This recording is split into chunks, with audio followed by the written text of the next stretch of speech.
Power draws a crowd. Perhaps those that hear well will find something captured which escapes contemplation. Bill Evans. Los Angeles, California, May 10th, 2014, 10:04 a.m., 8 seconds. Oz, what are you doing here? Always the same question. In the neighborhood?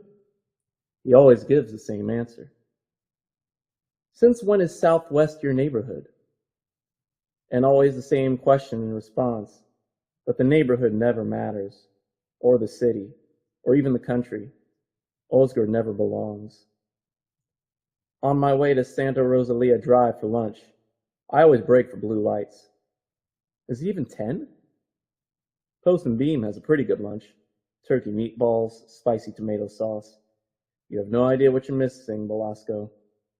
I work here. I don't eat here. Detective Rodney Belasco has worked the Southwest Division homicide table for a few years now. But even back when he and Osgood had found their sorrows in Hollenbeck, or later in Newton Division, he was famous for preparing all his meals at home. And Captain Snell and Meek never complained because Belasco never called in a Code 7. Meal break. Night or day, he carried with him these nesting bento boxes, which for all their elaborate finish rarely held anything more than barbecue chips and smoked turkey on the whitest possible bread. He'd even bring his own coffee. While most cops don't live in the area they work, few refuse local eateries. You won't catch me getting shot dead at some drive-thru. Reportedly, Belasco wouldn't even crap or take a leak in Area 3. For a while, he was known as Bottle, either because he bottled it all up or used a bottle. Though there were other reasons for that nickname, which earned him a 6-month hiatus, but Oz never confirmed whether it was strictly to dry out or something worse. Belasco starts heading back toward the Korean market, tilting his umbrella behind him as if that might shield him from Osgood at his heels. It's hard to say when the two began knocking heads. They never partnered, never worked the case together. When their investigations did overlap, exchanges were always cordial and efficient. Yet at some point, Osgood began to grate on this DII. D2. Maybe it was as simple as Osgood promotion to DIII. D3. Or Belasco's failure to find an assignment at Robbery Homicide Division or even FID. Forget major crimes. One morning, the sneers started coming and never stopped. Not that this detective who carries out his duty with a look of futile resignation is without bite. Like now, strolling as close as he can to a light marked parked PII. P2. Dog. A good bite counts on calculation. Long time, Oz. Officer Naira Carlton bristles and smiles. Same as when she had her clothes off. Always bristling and smiling. Still think I'm a bitch? Well, some people think I'm an asshole. You're kidding, Naira smiles. Who thinks you're not an asshole? Followed by a PI. P1. Named Stan Gebbes, who was green enough to believe all the stories about Osgood, still out there doing their damage. He had that smitten look, quavering for attention and opportunity. Detective Yildirim, you wanna? I'd rather shoot myself in the face and live. Nice! Naira yells after him. You made Stan cry. Again! Not that she loses the smile. Probably bristling, too. Oz realizes he misses seeing her with her clothes off. Helicopter still overhead. KTLA and LAPD. Journalists by van and taxi. Police scanner Twidiots. What a former South Bureau deputy chief nicknamed Pests. Supervising sergeant already running things. Even DRE. Though Osgood has yet to sense any drug connect. It all looks robbery homicide. No NED in sight. But patrol cars keep arriving. It's iffy. Sat our only suspect down 1 block east of Arlington. Belasco sighs when it's clear Osgood isn't going to get caught up in the stickier side of those he knows, or those who know him. Though hasn't that always been his problem? The stickiness of others never quite applied, especially when there's a body around. In this case, too. Not that Belasco has given up anything Oz didn't already pick up from the RTO before badging through the outer perimeter over at South Van Ness. Water sheets down from the sky, cross pavement, gutters roar. Drain pipes gurgle all along the low stuccoed buildings from Worldwide Taco on 3rd Avenue to Living Truth Christian Fellowship to this place by Consolidated Auto, Martin Luther King Boulevard. And that's based on a 390 who has our young blood, Crip, hoofing it along the sidewalk there. A real party, Velasco sneers. I like parties. Oz, you've never liked parties. People change. Oscar smooths his tie. Get out of here. But Velasco catches himself. Even the sneer wavers. Get out of the rain. A hat like that's not enough. You find the gun yet? Left right next to her. Filed and spent. Of course Velasco's right. Oscar should get out of the rain. He doesn't even have an umbrella. Velasco sure as hell isn't sharing his. Men a lot younger than him, soaked through like this, can get horrible things in their lungs and die on a respirator days later. But Oz loves rain, almost as much as he loves this city. Oz has lived and worked her streets for over 27 years. And one thing stays true. He never gets sick of the way she rises up at dawn, the way she grows smokier come dusk, and the way during a big storm like this she falls down and her mascara runs.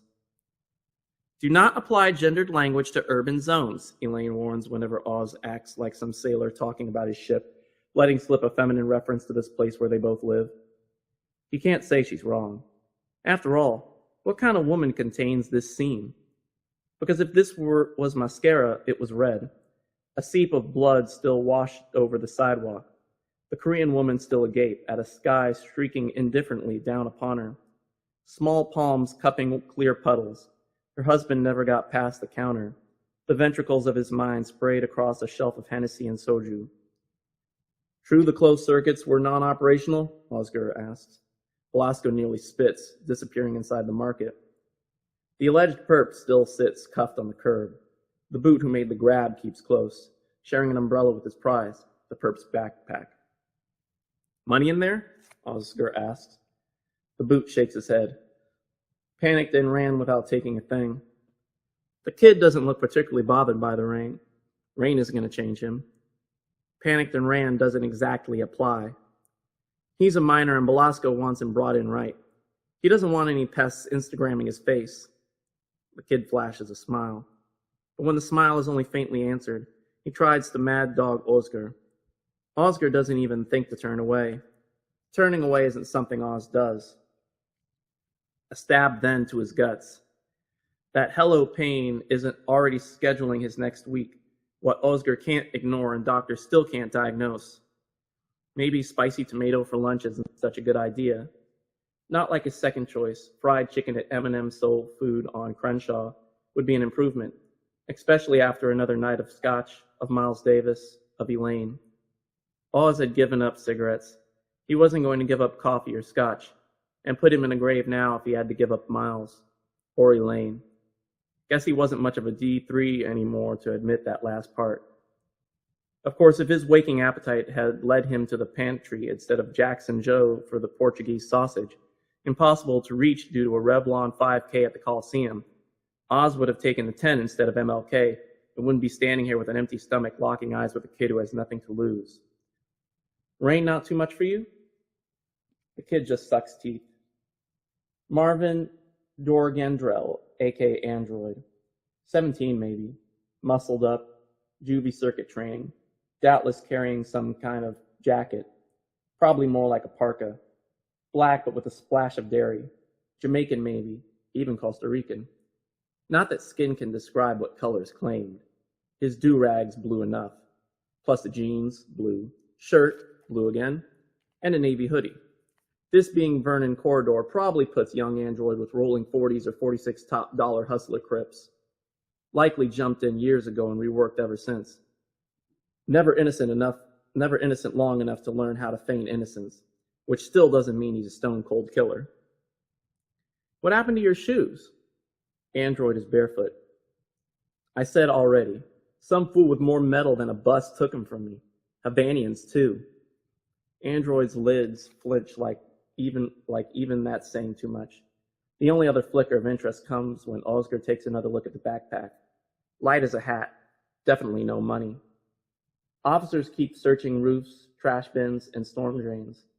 Others climb fences, canvass the neighborhood, put out a plea for witnesses more reliable than a drunk who apparently was trying to score a Sherm when he happened to notice this kid, all flared out, just hustling along. The K9 unit has arrived now, but the two dogs seem at least momentarily mystified in the downpour. A couple of P2s finally pull the boot off his prize, Miranda-eyes android, and disappear him into the back of their shop.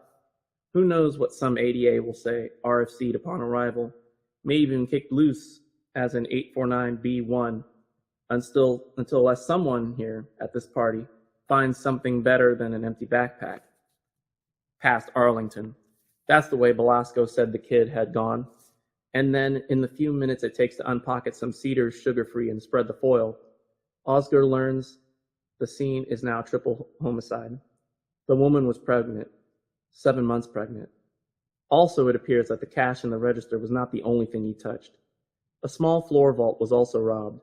Curiously, only the big bills were taken. 1s, 5s, and 10s all behind. Oscar contemplates the gumfold. Katlarium.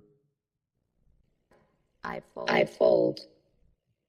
To the east, Consolidated Auto across Arlington, New Heights, Charter School, a palm tree, Pines, and across from Coin Laundry and Lucky Liquor. To the west, an abandoned office building, gate locked, the one door blown open, a mailbox on the corner with a sticker of Elmo LCF, 2nd Avenue, Jacarandas in bloom, living truth. Oscar goes wide, ducking under police tape, distancing himself from flashing cars, body bags, now zipped, lifted and stowed, and one unenthused news crew. Power draws a crowd. But what's the power here? Katla. The dead? Gunshots? Katla, Katla. The theft? The response? Katla, Katla. Or the plan? Katla, Katla, Katla. A whore, all emerald, teeters along on emerald peep-toe wedges, one hand on an emerald purse, the other, palm up, carrying a tamale and a napkin. A walk of shame without the shame, just soaked through. Maybe her emerald sunglasses make that less obvious, or less important. The scene here doesn't even check her pace. Katla. But Oscar can't stop thinking of that backpack. Why are you still here? Naira asks. Her hair looks lighter. She used to be red. Like to tell him reds were the result of Viking rapes. Some part of us, and you know my part, likes it. Not Oscar. Whatever fantasies he had with her, playing a Viking wasn't one. Detective Yildirim, I'm sorry if I sound too... It's just such an honor, really. Can I get your autograph? For real, Gebbies? Naira too shocked to bristle, let alone laugh. And the P1 is in fact holding out a pen in what looks like a program from the Baked Potato. Good club, Oscar responds. But like the emerald whore, already gone, not breaking stride. Though maybe he should stop and answer Naira's question. Maybe he should stop mistaking a habit for love. Maybe he should stop thinking of Los Angeles as a woman and consider more closely the woman who sometimes shares his bed. And as Oscar gazes around, not so much searching but listening, open to whatever possibilities what's possible now can't suggest, not to mention all the wet, Katla. When was Oz last at the Baked Potato, Katla? Doing his best not to forget how even in this storm there's a jam all around, like fast brushes, high keys, model scales, Katla, Katla. Maybe even Paul Chambers obligatos. So what? Miles is what? Katla, that's what. With every now and then an emerald queen for sale, and more on sale, Katla, Katla, Katla.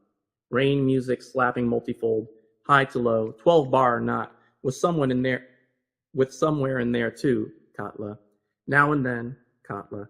Coltrane and Cannonball Adderley off the brim of Oscar's hat, off his overcoat. Protective layers no more dampening a storm than funneling water onto his legs. Slacks sponging the water, filling his shoes, toes practically swimming, almost a floating feeling, barely in touch with socks, let alone any ground. Katla. Could almost dance. Katla. I should learn how to dance. Of course, there's romance in such blues. Elaine reduced romanticism to longing. And what's worse, she said, The preservation of longing serves only to justify the preservation of distance, which is frequently inhuman, at least selfish, and regrettably mean, which Oscar recognizes had been said to him in the meanest of ways. Either he was that or it was all a posture. But listening to Lady Day is no act, or Miles Davis, or Art Pepper, or Chet Baker. Not to mention rereading Chandler, Hammett, Philip K., friends since he moved to the U.S. as a teenager, with just enough coin for the used bins once set up along Melrose, Hollywood Boulevard, or Franklin. The great Hawkshaws had taught him English and maybe even to love Scotch, though 18-year-old Macallan doesn't require a teacher, just good taste. That goes for old watches, too. Rain. He's always loved. Origami came from Blade Runner. 1982. When he had identified more with Gaff than Deckard. And if he began as a posture, the overcoat, the trilby, standing just like the characters of his immigrant reveries might have stood, until eventually he no longer resembled a character of Marlowe, but if anything, Marlowe looked like a character of him. When had that happened? When did the idea of a peace officer become this reality outstripping the fiction that had gotten him filling out an application to the police academy? Not that such questions have any more hold on him than Jimmy Cobb's brushes soft in the rain. Because Oscar isn't thinking about Marlowe or even Chandler, but as Chandler might have wanted and Marlowe would have understood, when you're standing in the rain where the dead have lain and the blood has mostly washed away, it makes sense then to think only of her. Katla, Katla, Katla. And she'd been there, last nights there, in a warm, close clutch, the smartest, sexiest clutch a 57-year-old man could dream up. And afterwards, with Evans and Miles painting hearts blue and green, and Oscar's ninth-story windows framing a glitter of office lights and air traffic blinks, work and all warning, Elaine had asked in a whisper what only his faint smile could fail to answer. But no matter what mysteries all her dark streets continued to promise, whether by vacant lots or concrete river bottoms or branching off like eyelashes those long stretches of highway traffic, whether Main and 6th or Hope and Flower, East Compton by way of commerce, to say nothing of Evelyn, of Neptune Avenue to Chinatown, or, that's right, Miss Wonderly, Broadway to Sunset, even Fountain to Hollywood, Betty Davis knew a thing or two, those silver familiars always overriding, if not quite preventing the whisper of still more of her streets. First steps in an unknown world after the last steps in an old world, where older streets still keep winding.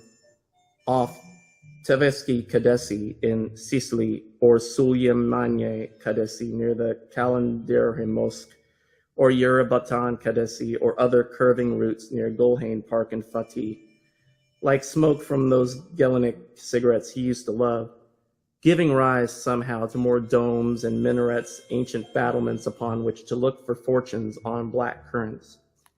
To say nothing of lessons in decency.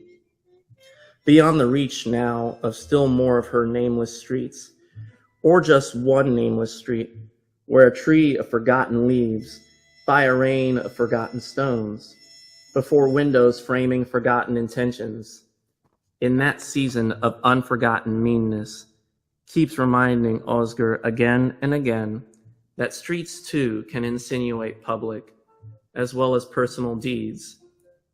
And if not exactly by memory, these streets still trace the way acts inevitably find guilt or justice, harm or kindness, sleeplessness or death. Maybe it was time to stop making longing a lover. Maybe it was time to get out of the rain. Katla. Before leaving, Oscar finds Detective Velasco and points to the southeast corner of MLK and 2nd. He went that way first? Oscar shrugs. Only to double back? Velasco's still not seeing it. I don't get it. Why? Look for the money inside. Maybe even some flip-flops. Sealed up in big envelopes. And you didn't hear it from me, Oscar adds. Could be a federal crime, too. There's even a letter carrier heading now toward the corner mailbox.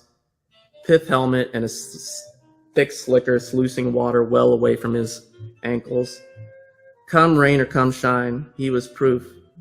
Black bow-legged, an expression of solemn commitment, ambling along, uncontested. On the counter inside the market, Osger places a foil owl. Stephen Weiss. He's already late for Cletitius Boo. He has to go. He doesn't want to go. Is that the answer he couldn't give Elaine when she propped herself up on her elbows? Her long black hair following over her naked olive shoulders, her dark lips whispering in exposure only midnight and drink and kind of blue legacy edition. 1959, 2009. Ever permits. 1950. Will you ever leave this city? Los Angeles, California, May 10th, 2004, 10:38, 38 seconds.